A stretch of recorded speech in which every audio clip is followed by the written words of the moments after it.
to Kankakee Podcast, where we talk about the people and places of Kankakee County. I'm Jake LaMore, and actually, you know what? Before we start this episode, I forgot before I introduce this person, I feel like I have to read some things from her website because I absolutely found this 10 things about me list to just be awesome and like I was hoping hilarious. Not that many people looked at that. So this is 10 things about this person, okay? 1, my brain works strictly in rainbow form, which I love because I love colors and rainbows. 2, the things you surround yourself with should bring you joy, and I absolutely love that. 3, Taco Bell hard shell taco with extra lettuce and extra mild sauce is it. I haven't had Taco Bell in a long time, but that makes me want Taco Bell.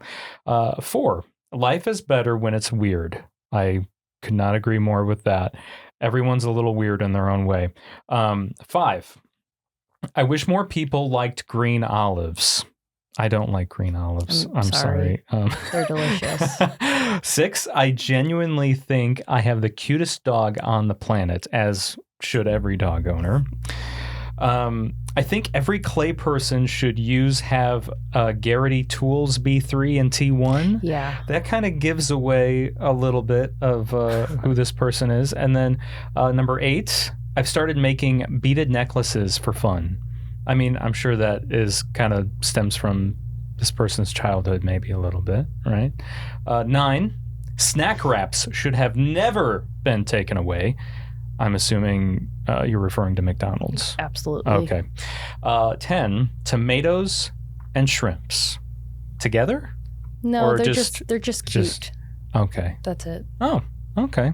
Well, welcome, Courtney Zimmerman. Hi. To Kankakee Podcast. You are a ceramic artist, is that? Yeah, you can call me a ceramic artist, or I consider myself a potter, but probably ceramic artist is more accurate because I make more than just pots. That's very true. So yeah, because how many times when you say you're a potter do people think you're talking about Harry Potter? Anyone? No. That's just the first thing that comes to my mind. I guess it's just because I love Harry Potter. Well, but not often. I usually just get okay. So yeah. Maybe they are thinking that and they just don't ask for anything further, but... Or they think you're a potter, so you pot pots with plants and flowers in them? I don't know. Yeah, I'm just wondering how many times you have to... I do have to explain myself in some form, but I don't think I've really gotten the Harry Potter thing. Okay. But usually sometimes I'll just say I'm a potter. Yeah. I make pottery. Yeah. Then you're right. Pottery brings it out. Well, it's so great to have you here. Thank you so much for having me. Yeah, taking the time. I've always the first time I met you, I think was at one of the local maybe festivals or something, Probably, feel like. Yeah. And so I think seeing your work on display, and I was just so fascinated with all the colors and just all the different textures and the way you put all these different things together to make it look like it all blends is just mind-blowing. Yeah. I don't know how you do that. It's a lot of practice. Yeah, and that's why I'm excited to get into all that with you today. So you're originally from the area. Yeah, I'm from Momence. Okay. Yep. Born and raised in Momence? Yep. I grew up out in the country of Momence, went to the schools my whole life, and then left for college and then came back. Okay. So because for those that may know or not know, you're actually married to a lot of people call him Zimmy, but Jake, right? Yeah, Jake Zimmerman. I don't know why I always forget his first name is Jake. You'd think I would remember that, but everyone just calls him Zimmy. Mm-hmm. So he's the drummer for Southside Social Club, and he's played in a lot of other bands as well. Yeah. Yep. And he's a tremendous drummer. Yes. Such a great drummer. He's very, very talented. It's just like second nature to him at this point. It feels like, at least when I watch him, I'm just like, I don't understand how you do this, but it's very cool. And he has a wealth of knowledge of plants. Does he still do the plants? He has a wealth of knowledge of everything. But yes, plants. He loves plants. I would say obsession has died back a little bit. Okay. But we still have a lot of plants in our house, and I don't take care of a single one. No. You're probably, are you allowed? If I wanted to, I could be, but I just don't really have the interest. Okay. So, are you afraid of maybe, making one pass away? Yes. And also that's just his thing. Yeah. So you just let him. All you do, have fun. Oh my gosh. So when did you go to college for pottery? Yes. Or where? Oh, yep, really? I did, okay. Yeah. I got my BFA, so Bachelor's of Fine Arts in Ceramics and Photography from Millikin University. Okay. Mm-hmm. And did that start in college for you, or Yeah, did it start at a very young age? No, it was college. I actually was in school to study art therapy.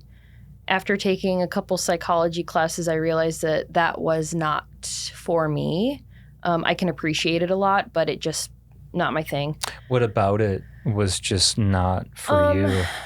I generally am an empathetic person, but I think to try to juggle people's feelings and try to help them in that sense is not something that I could do. But I love art, and I always have loved art.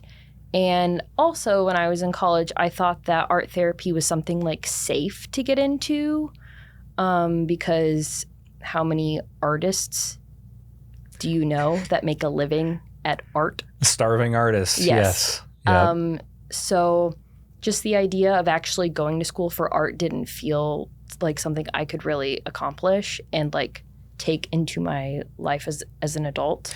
Was that an influence from your family? I think everyone. Yeah. I mean, especially growing up in an area like this, you don't see a lot of it.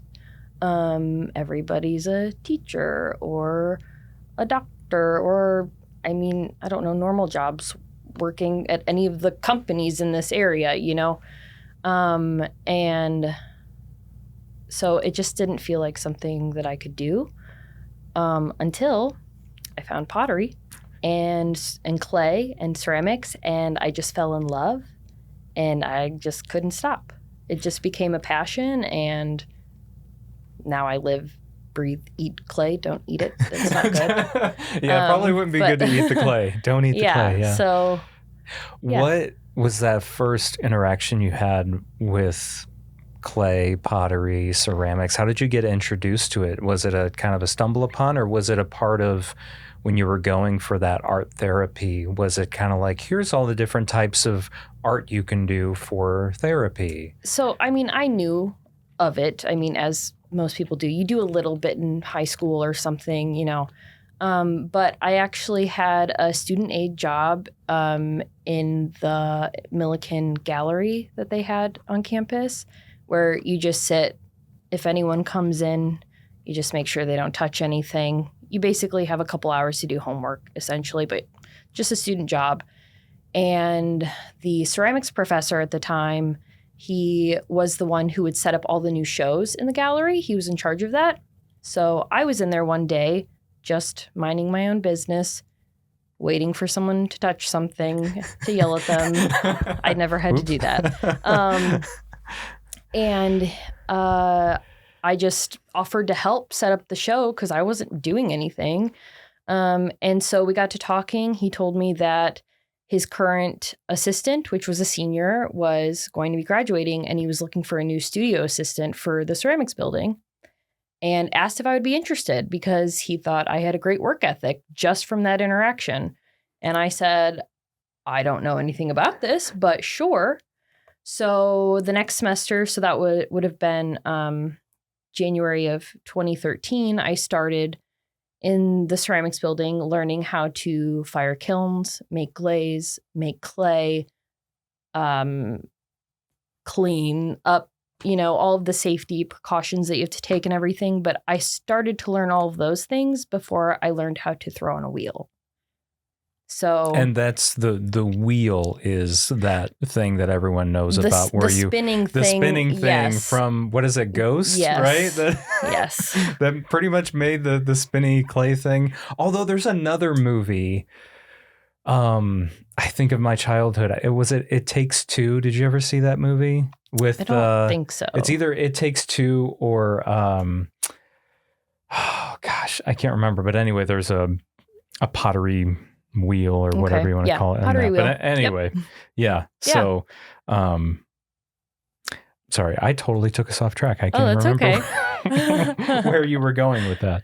Yeah. So that was my first interaction. Okay. Is kind of actually learning the behind the scenes and how to make all of the things and fire the kilns before I actually made anything, which I was terrible at first, which everyone is. Did you keep any pieces from? I have a couple. Yeah. There's some big clunkers. They're very heavy and very ugly.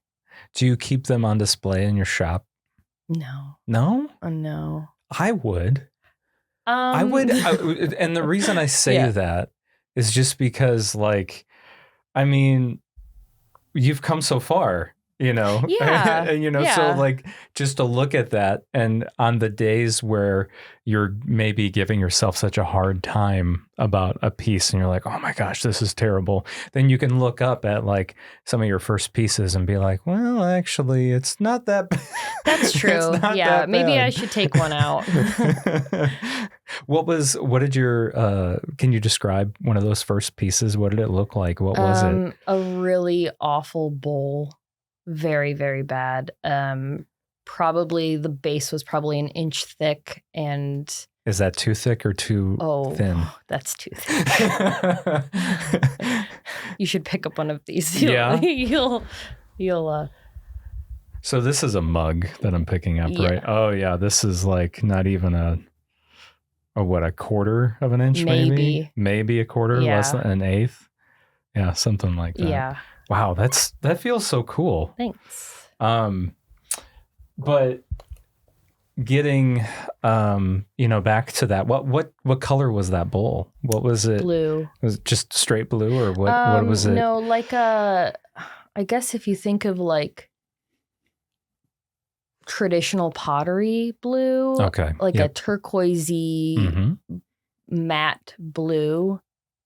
Does that make sense? Yes, it does. I don't have a representation of that okay. here. No, that's all right. I was just curious. Yeah. No, I was just curious. That and brown. Blue and brown.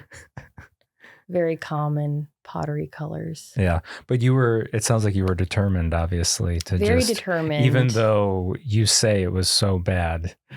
What kept you going? One, I had the job, which was great. So I was surrounded by it, even in my free time. I think the idea of just being able to take literally a lump of clay and transform it into almost anything you could want is just really cool and wild to me.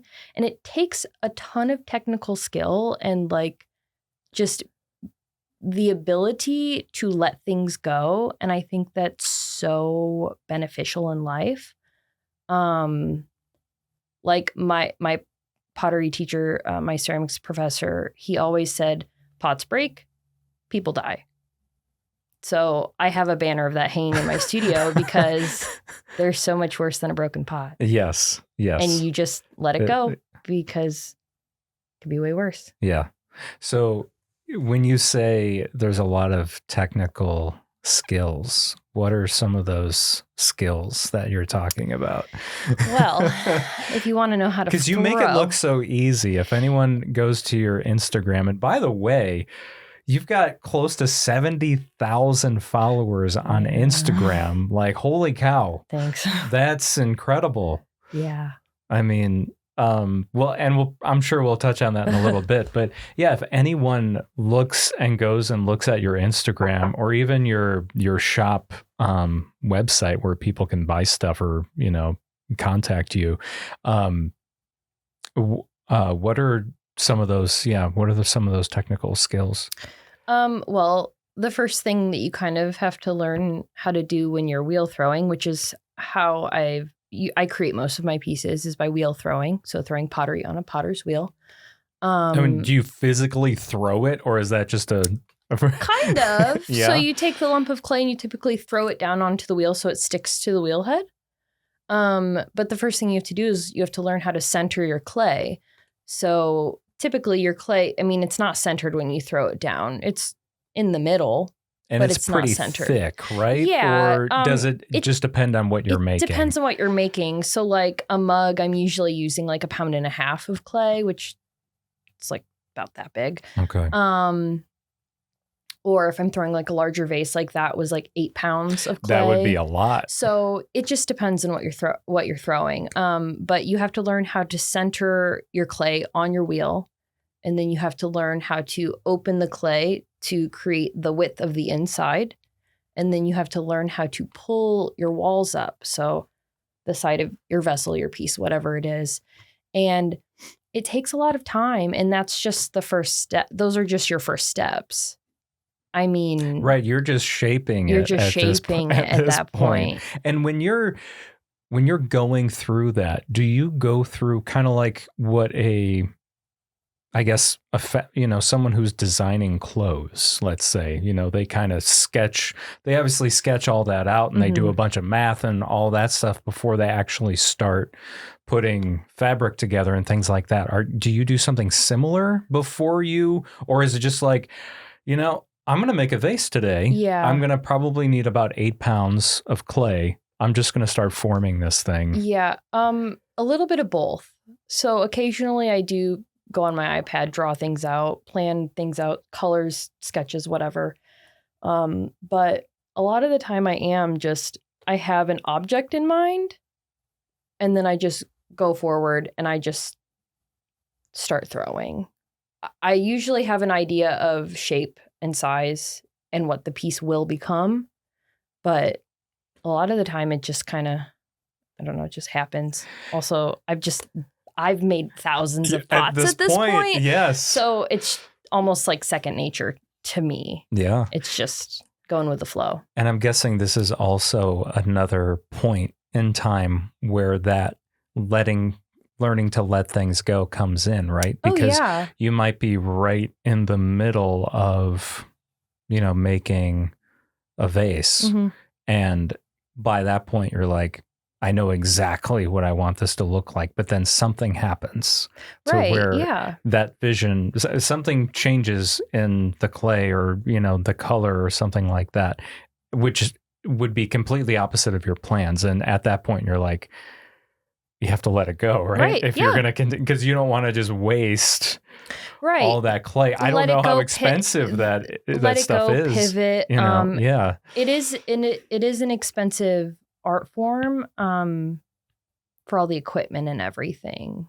And it all adds up. I would think so, because it's not like you can just go to the store. No, I have to drive to Elgin to get all this, to get clay. Well, honestly, I'm even surprised that I guess we are lucky enough to have, be so close to Chicago. We have Chicago to thank for that. Yeah, and that's so helpful.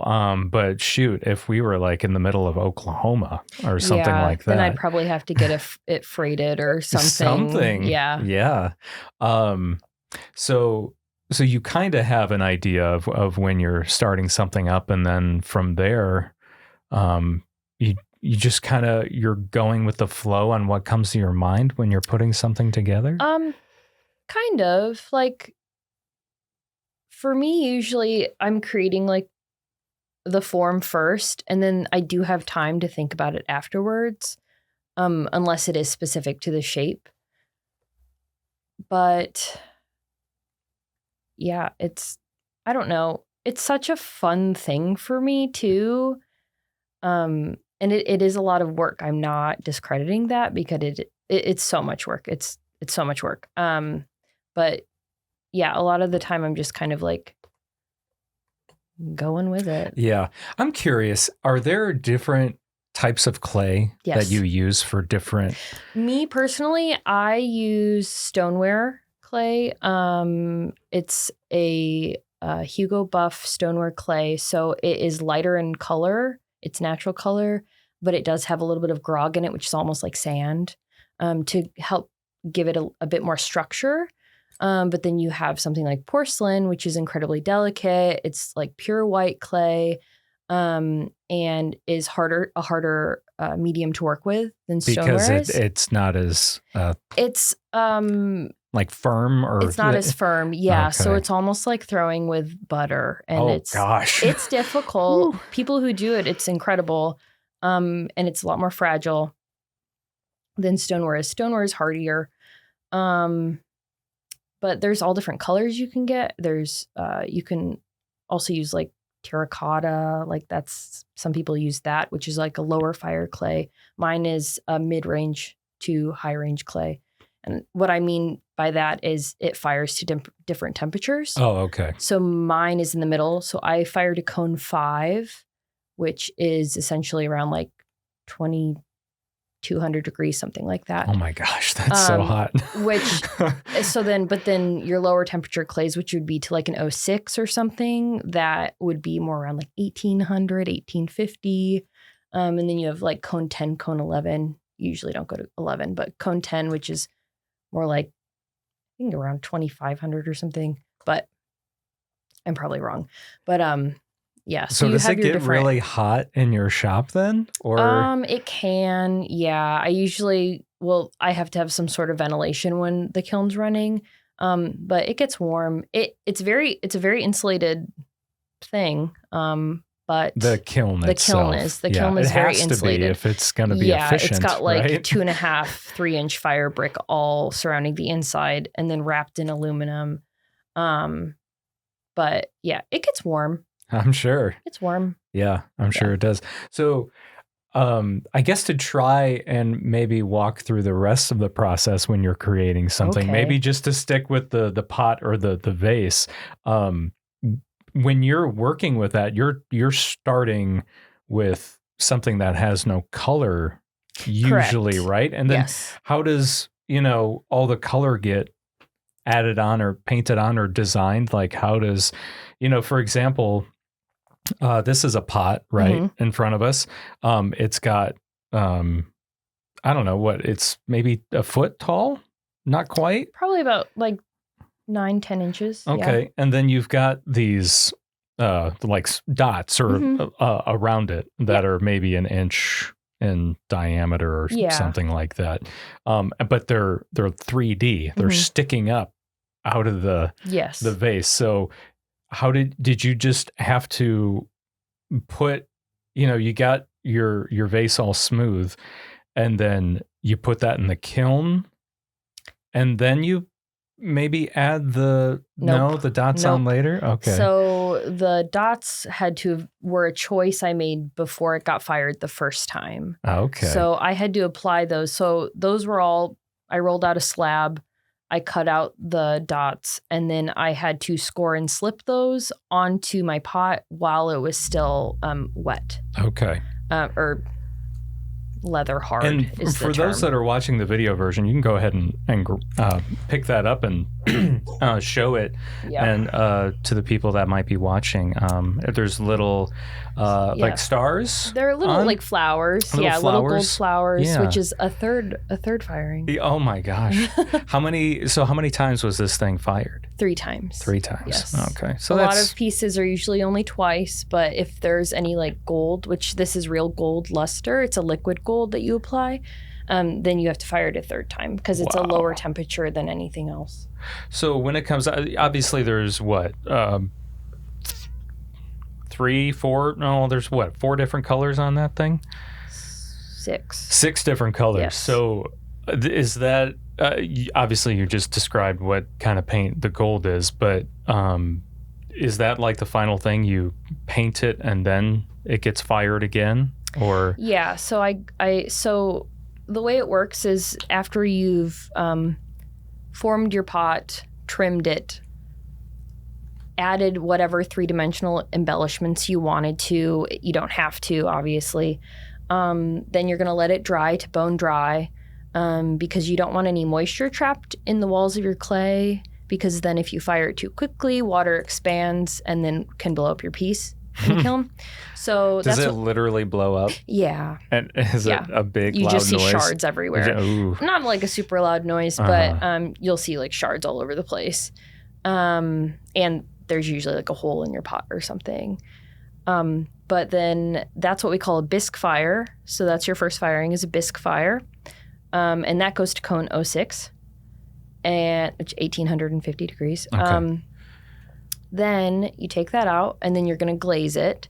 So that's when I would apply which glaze is essentially like glass. You're creating like a glass coating on it, but and that's not even the paint then. This is almost like a primer, or no, that's what it is. It's just glaze. Oh, okay. Yeah. So no paint involved.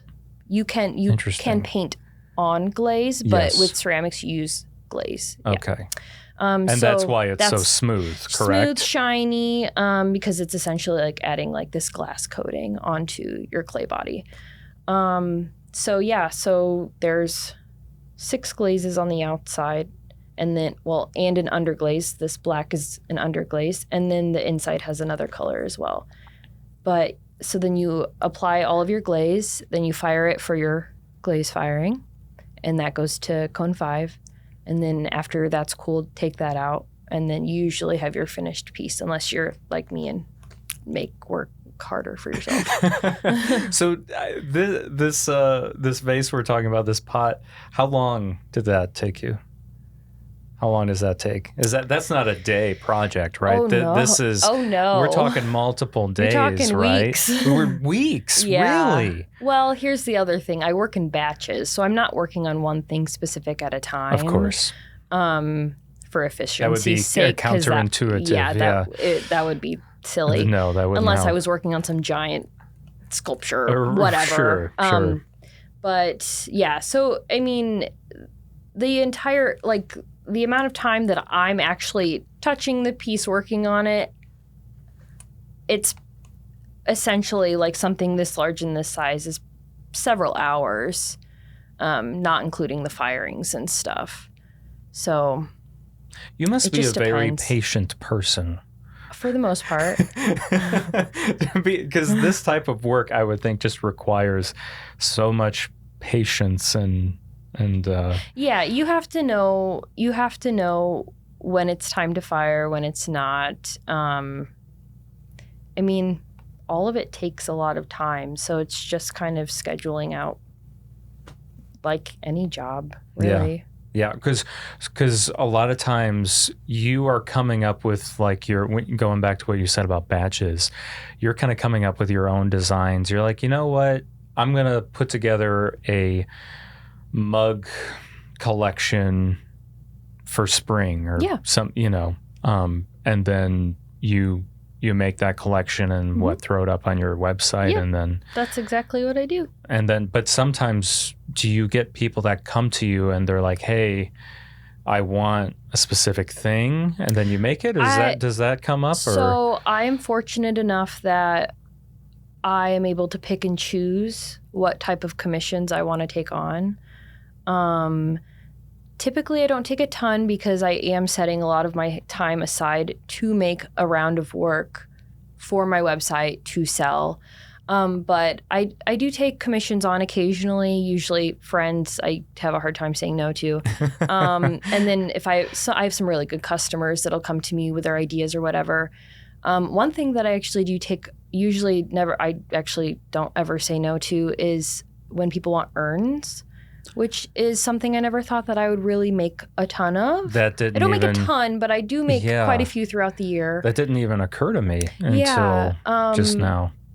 I mean, it's essentially like a jar. That's really all it is. So it's nice, though. I feel really honored when people ask me to do that because it's such a important thing, and this is what you want to lay your pet, your friend, your family member to rest in. And you're trusting me to make that really special piece for you. Yeah. So that brings about a whole new level to your work. Yeah, and I've talked to other potters who don't really like making them because it's too much pressure. Or I would imagine that is a lot of pressure. Or just kind of a weird feeling, and I totally understand that.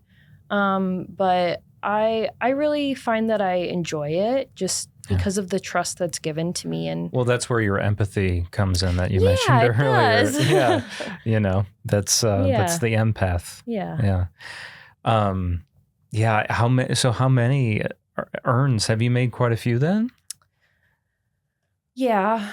I think last year I probably took on probably like 10. So, I mean, it's not at a crazy amount, but yeah, probably like 10 last year. And every year's different. But yeah, every now and again, I'll just get an email, someone asking me to do that. And last year I had a customer of mine, she had asked me to make one for her dad, which was that the pressure was on there. A lot of the time I am making them for pets, which feels a little different. A little different. But she wanted me to make one for her dad who he loved outer space. And I was like, wow, okay, cool. You know what my work looks like though, because it doesn't really include outer space. But no, but there's still a lot of cool things you could do with that. Yeah, so I made this like 13-inch, really tall vessel with a lid, and I created a little 3-dimensional rocket ship and stars and planets. That's so cool. And added all the gold details and whatnot, and she just loved it and sent me a picture afterwards after they had transferred her dad, and showed me where it was going to be living and put like his necklace around the neck of the vase. And so that was really special and really sweet. And I was just happy that I got to be a part of that. Yeah. So that's truly special. Yeah, it was very nice. It's just a very random thing that I did not think that I would be included in or a part of or anything. So yeah.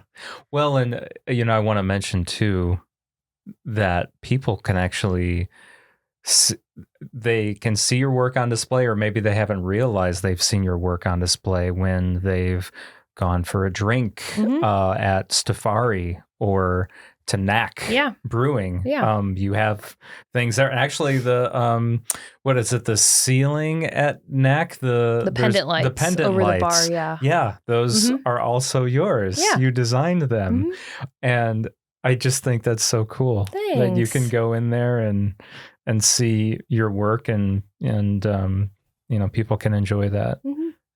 So and I feel like I can always tell if something's done by you at this point. Yeah. It's cool that you've found your signature. Yeah. At least it seems that way to me. Maybe you're telling me you're still looking for it, but no, you feel like you found it at this point. I feel like I finally found it. There were several years that I felt like I had to make what other people wanted and not necessarily what I wanted. And then I finally got to a point probably in like 2000, I would say 18. So it took me a few years after graduating college to really find it. Yeah, I guess we haven't filled in the rest of the timeline. That's okay. So yeah, after graduating from Millikin, did you was the idea to create your own, ceramic pottery business, or that was the goal. So I knew that wouldn't happen right away. I had no online presence. I was just selling it like a craft show here or there. And what this I had was from school. What, the 2015. 2015. Yep. Okay, I was going to say about 10 years ago, probably. Yeah. So when I graduated, I knew that it just wasn't realistic, but I wasn't stopping. So since I started to touch clay, I haven't quit. That's the thing that I admire about myself, because a lot of people, they go to school for one thing. You never end up doing anything with it, especially in the art field, which really sucks. Yes. As you mentioned earlier. Yeah. And I was very determined that by the time I was 30, I was going to be a full-time potter. And I did that. You made it? Mm-hmm. Made it to 30? Mm-hmm. Wow. And how long ago was that? 30? Yeah. 2 years ago. Okay. Yeah. Man, good for you. Yeah. So that's all you do now? for the most part? I still work I have a part-time job in the mornings, but majority of my majority of my income comes from pottery. Yeah. Yeah. Wow. That's incredible. Yeah. Congratulations. Thanks. That's wonderful. Yeah. And obviously it was a long road get there though. So what are some of those milestones in the last 10 years then? Wow. Because have you always worked out of the same space? Like, where's your shop? I mean, my shop is a garage connected to my in-laws' house. Awesome. So it doesn't have to be anything fancy. No. So I worked out of my mom's garage for a little while because the house that Jake and I have doesn't have a garage. So there's no space for me to use. So I worked out of her garage for a little while, but it was not insulated. So I couldn't really work in the winter time. That's a problem because we have a lot of winter here in the Midwest. Yeah, we have a lot of winter. So it'd be like 4 months out of the year, like it couldn't do anything. So then Jake's parents, my in-laws, they were gracious enough to say, hey, do you want half of our garage? Because they have a garage in the backyard. So it's not like, oh, okay. I'm not like taking up all their parking spots. Sure. But excuse me, they offered me half their garage and I was like, insulated. And it's only like 3 blocks from my house. Okay, cool. So moved in. And then a couple of years later, Jake's dad, he was like, all right, the whole thing's yours. So gave me the whole garage, told me I could paint it any color I want. So I painted it pink. And yeah, so that was really wonderful. Another thing was, sorry. No, it's okay. Another thing was, let's see. So I worked a full-time job throughout this entire thing up until 2022. And that's when Jake and I were pretty responsible about getting our finances in order and making sure that pottery could be something that we could live off of. So we paid off a bunch of our credit card debt and did all of this stuff. Honestly, thanks to the pandemic, because there was nothing to do. So we weren't wasting our money on everything. So there were benefits. There were benefits. And also, that's when I had to pivot to online. So right. Yeah, you weren't going to those shows. No, because before that I was doing like 12, 13, 14 shows a year. And then when the pandemic hit, I just was like, oh, I have to try and like push this on the internet. That's when your Instagram following then it started really going. Yeah. It started going there. I know when I started seeing some of the reels you were posting getting, thousands of views and likes, I was like, holy crap. Like she's really getting out there. Yeah. I'm doing the thing. So you're doing the thing. And so, just so happy to see that. So I guess, I don't know. I have so many questions. I would, what are some frequently asked questions that you get? What glaze do you use? Yeah. I get a lot of that. Or what's when people ask you, like, if they're interested in starting pottery, what is your suggestion to them? Find a class to take. And you actually have taught a class. I did a couple like hand building classes through the rec center a couple years ago. But I suggest taking a class. So Katie Bretzloff offers them at Hedge Apple. Does. Yeah, she's wonderful. She's awesome. Shout out to Katie. She's awesome, and I definitely recommend trying to take that if you can. Get your kids interested in it too. I have a lot of people that'll ask me if I do lessons, this, that. I don't have a ton of time, unfortunately. Yeah, at least not at this point. Not at this point. Yeah, I don't have a ton of time, and also, I do enjoy educating people on all of it. If they've got questions, I am more than happy to answer them. But also, it's like I do make sure to set time aside to make my work, because ultimately that's how I pay the bills, and that's where my joy is at, really. Yep. So, but definitely recommend taking a class, and also just being patient with yourself, because a lot of people get very discouraged, which is easy to do with anything, but throwing pottery is hard. Yes. And that's the thing I feel like we often forget in the age of social media, because what we're seeing is the tip of the iceberg Right. most of the time. Right. Like when, again, going back to looking at your Instagram reels and just you make it look so easy, but that's just because you've been doing it 10 plus years at this point. Yes. And you've got that experience. And so we don't see that. We don't see all the I won't say failures, but the growing absolutely. that goes, the growing pains that go into it, and so I think it makes it so easy for us to get discouraged when we see a video of someone on TikTok or Reels or whatever it is, and they're like, here's a cool thing that you can make. And then we're like, oh, wow, that's so cool. I'm going to make the same thing. And then we do make that thing, and it doesn't look anything like what that person did on TikTok, and then it's just like, oh, okay, I guess I'll just not do that again. Yeah. You just have to remind yourself that my early stuff looked like absolute garbage. I should have asked you to bring the early stuff in instead of all the stuff you brought, because this is what it was. This is what it is now. Yeah. Well, let's go through. We already looked at the vase, but let's go through some of this other stuff if you don't mind. Sure. Like, going through each piece here. So this is I pulled mug. that out of the kiln yesterday. Okay. Yep. And it's almost every single piece you have. Well, not here, I guess. There are a few that aren't like 3D. Correct. Yeah, that's what I would call this, right? Where it's got, so there's, this coffee mug has like these little 3D blobs or dots. I don't even know what you want to call them. And I like the way that feels on my... Doesn't it feel nice? Yeah, I love the way that feels on my hand when I pick it up. And then it's got like, there's these, this is like the gold, right? Like the specks or the flecks of gold.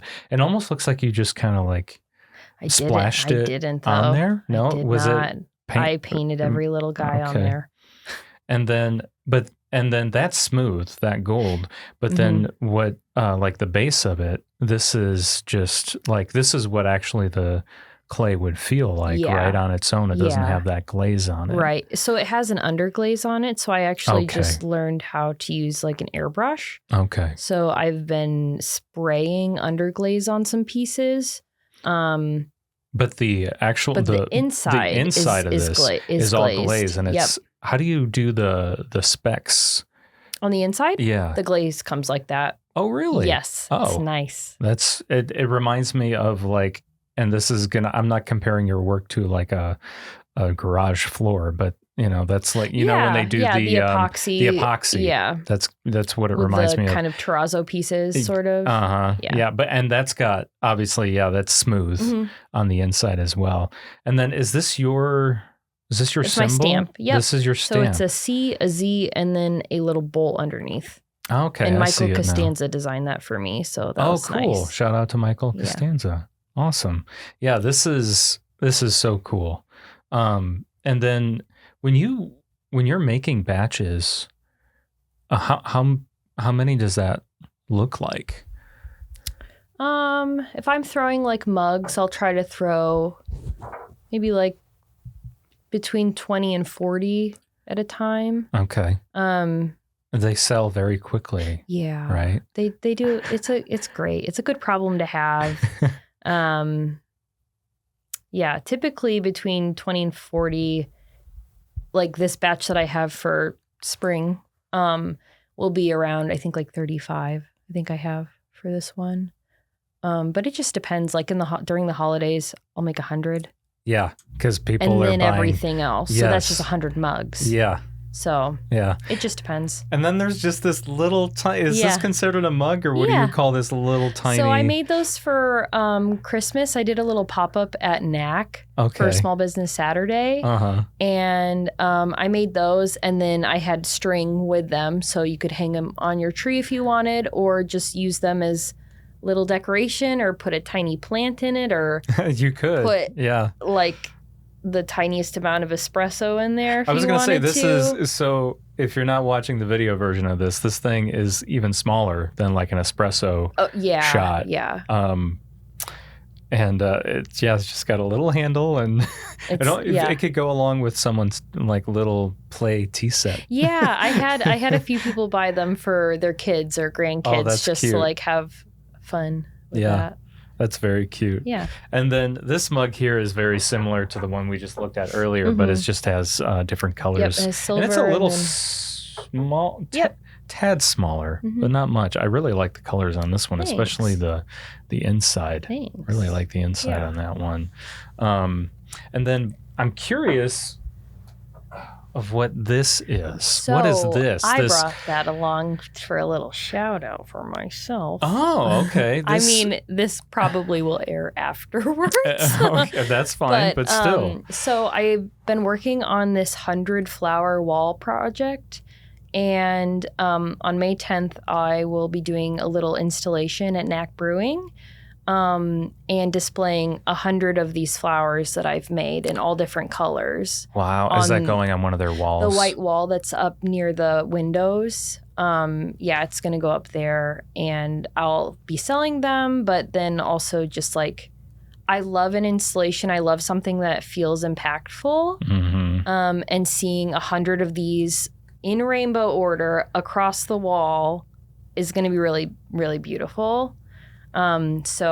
You've got there's holes in the back of this thing. So they'll get threaded with wire, and then so it can hang really nice and easily. Oh, it's gonna hang. Yep. So they'll all hang on the wall.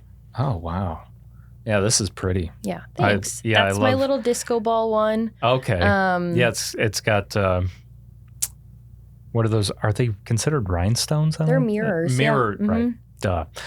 Mirrors on a disco ball. So is that like a silver? How is that paint? It's a luster, the same as the gold, but it's a silver one. It's it's just hand painted on third firing. So and that's after the glaze firing. Okay. Is I paint that on and then it's fired again. Wow. How long did it take you to do 100 of these? I'm to 70, so I'm not done yet. You're not done yet. But yeah, I'm a multitasker. Right, depending on when this gets released. Yeah. You know. And this little pot here, which by the way, that'll be perfect timing for the Riverwalk Bach. Is that weekend? That's the 26th of nice. May. Okay, cool. So also depending on when this gets released. And then there's a tiny little vase to kind of go with the tiny little mug. This is it's a very similar design or almost the same design. I love this bowl. Thank you. How in the world? So this is a decent sized bowl. I would say this kind of reminds me of like a bowl that you see filled with fruit, like in the middle of a kitchen table or a dining room table.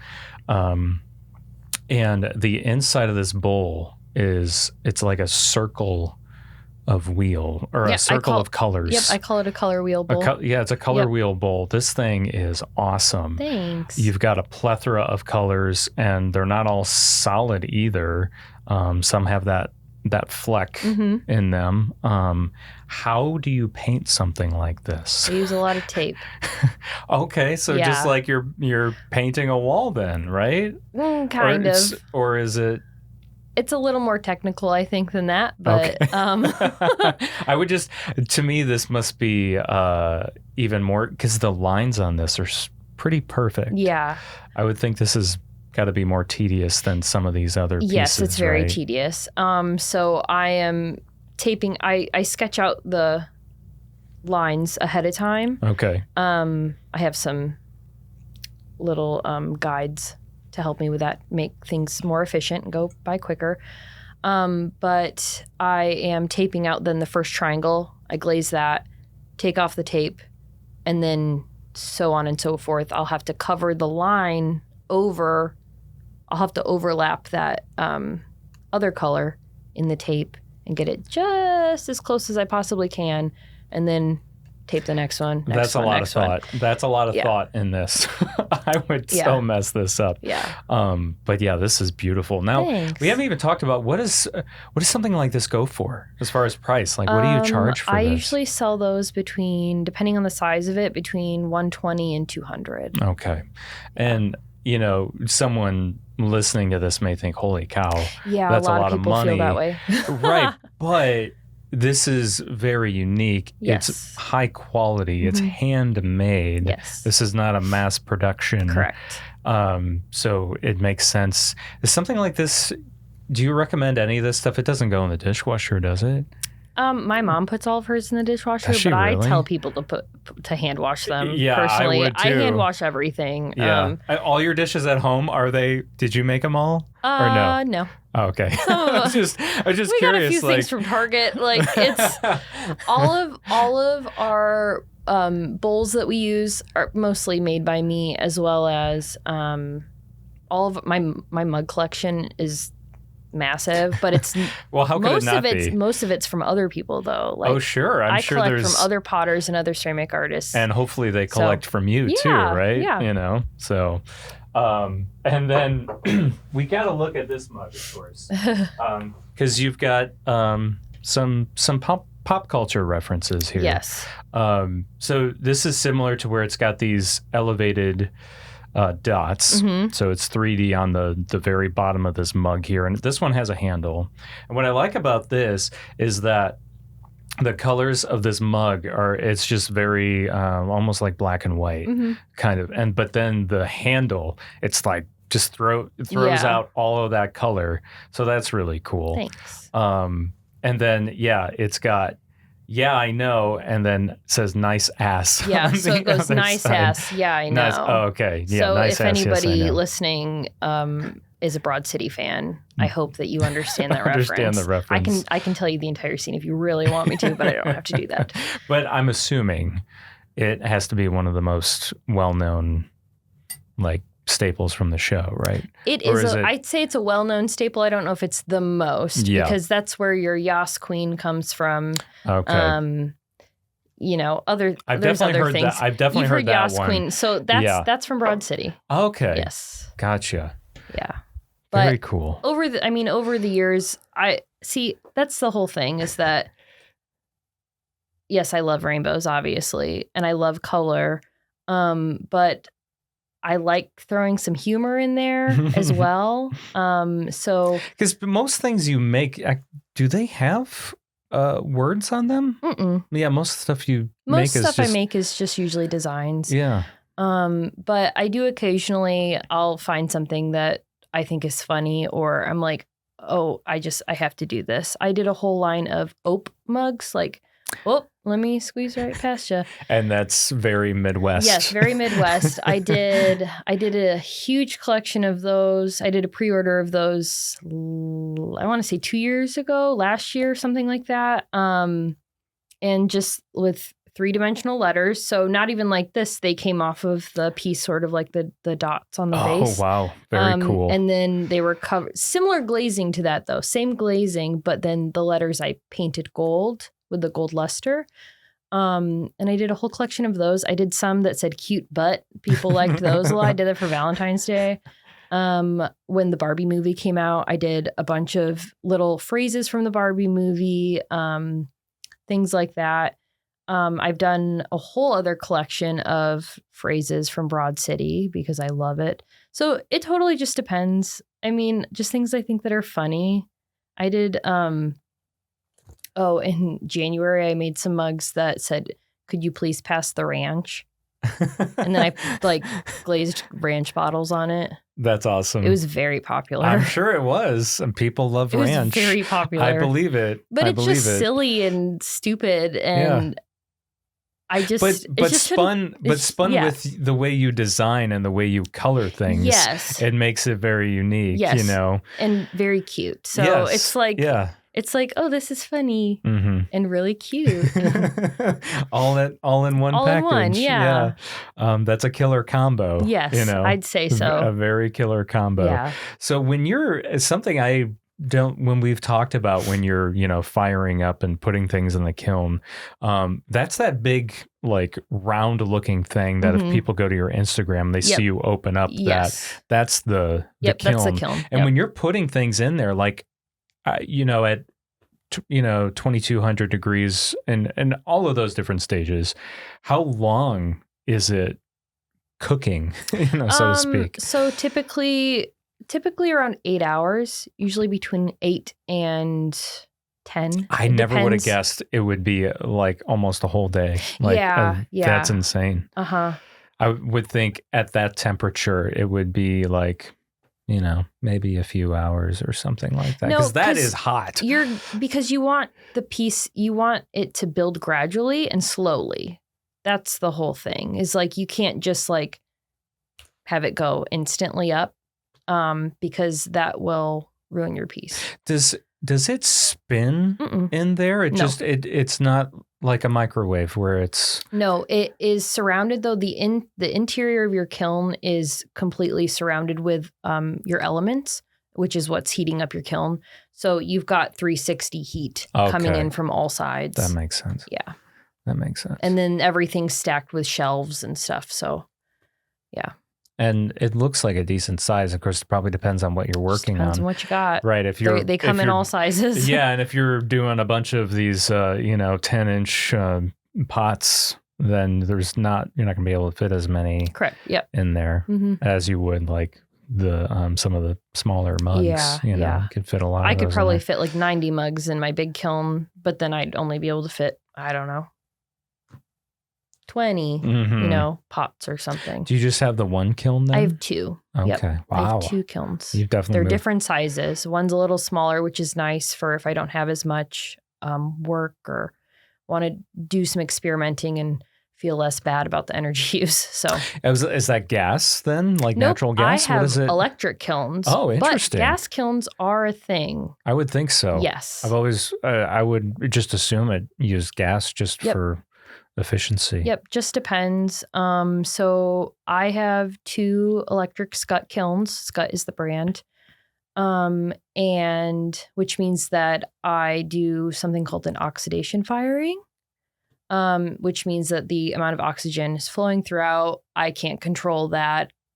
You're going to get what you expect typically out of your glazes, results, everything like that. And then you have gas kilns, which tend to be reduction kilns. So those are kilns that you can mess with the amount of oxygen that's flowing throughout the kiln, and that creates chemical reactions within the glazes, and you can get totally different results. Wow. It's very fun. And then there's things called salt kilns and wood fire kilns and soda kilns. I mean, there's all sorts of things that you can do and throw in there. And how expensive are those? Very expensive. Like your Mine kilns. Or well, I'm sure the more specialty ones are even more expensive. Oh yeah, those are you're hitting like 20 grand plus on those. Yeah. Mine go for, the larger one that I have is around 6 grand, and the smaller one I think was like 4,500, something like that, around 5 maybe. So it's an expensive craft. Like you say, right, that you almost started off saying that, you know, saying how expensive it is. It is an expensive craft. However, when I started out, I got my first wheel off Craigslist for $100. I got my first kiln off Craigslist for $150. All I had to do was replace a $40 part on it. It had been living underneath someone's porch for like 10 years. They didn't know if it worked, whatever. I made sure that the company was still in business, to see if I could buy parts for it, and I could, and that's how you start. That's how I started out. That's the thing, is like, you start out with not a whole lot, but you make it work. Yeah, and you build from that. If it's really what you want to do. Yeah, I remind people of that if they come up to me and they ask about podcasting. I say, just get the, $80, $100 mic, start off with. It doesn't have to be the super duper, $500,000 microphone, yeah. And then Exactly. just go from there. Exactly. You don't have to get all the crazy gear. Nope. Nope. So what else do you want people to know about? I guess, where do they find you? What is your, I can't remember what your exact Instagram handle is. My Instagram handle is CMW Ceramics. You can find me on TikTok as well through that same handle. And then my website is CourtneyZimmerman.com.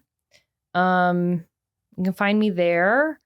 Are you doing shows anymore, or is it mainly just online? It's mainly online. I do Renegade Craft in Chicago every September, which is massive show. I highly recommend coming to it. Not just for me, but there's like 400 artists there. It's really, really cool. But that's essentially the only show I do. I'll pop up at NAC every now and again, but online has just done really well that I don't have to leave my house as much. Right, and I'm sure you enjoy that. Yeah. Because excuse me. Yeah, I'm sure you enjoy that because you and Jake can do other things. And, yeah. Well, and Jake plays, so, and he probably usually comes with you to those things because he needs your help, I would imagine. Not really. So, no? Oh, okay. I have my friend April usually helps me out cool. for those things. He does once in a while, but also I have like one a year at this point. Right. So it's like not a ton. Yeah. But yeah. Cool. What else do you want people to know about you or your craft, or I don't know. Nothing else? Oh, any misconceptions you want to throw out there, or well, we already went over that. It's not easy. Yes, we already went over some of those, I guess. But I think that's like the biggest misconception is that people tend to think that it's pretty easy, and it is not. No, it's not. But I mean, it's easy for me now. Sure. Yeah. Well, and this stuff is very high quality too. Thank you. So, thank you so much, Courtney. Yeah. If you've got nothing else, then no. Okay. Well, thank you so much for your time. Yeah. I truly appreciate it. Sure. And I really enjoy your work. Yeah. Thank you. Yeah, you're welcome. And hope things continue to go well for you. Thanks. So, yeah. Thanks. You're Me welcome. too. Yeah. That'd be great. Right? Wouldn't it? And yeah, if people want to, enjoy some of her work in Kankakee, go to NAC, go to Stafari, just to, see it in the wild. See some of that in person, and then you never know, you might be browsing her website one day and get something in person. So awesome. Yeah. Well, thanks again. Thanks. That concludes this episode of Kankakee Podcast. I'm Jake LaMore. Thank you so much for listening. Please hit that subscribe button if you haven't already, and leave us a rating and review on Apple Podcasts and Spotify.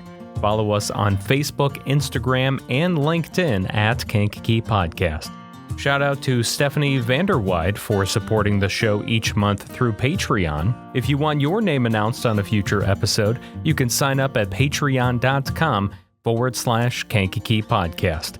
Special thanks to our sponsors, Chicago Dough Company, Noble Dairy Queen Stores, Frank's Appliance Center and Sleep Source, Pigosh Engineering, King Music, Little Me Studio, Taco John's, D. Westfall Jewelers, and Edward Jones Financial Advisor Adam Elroy.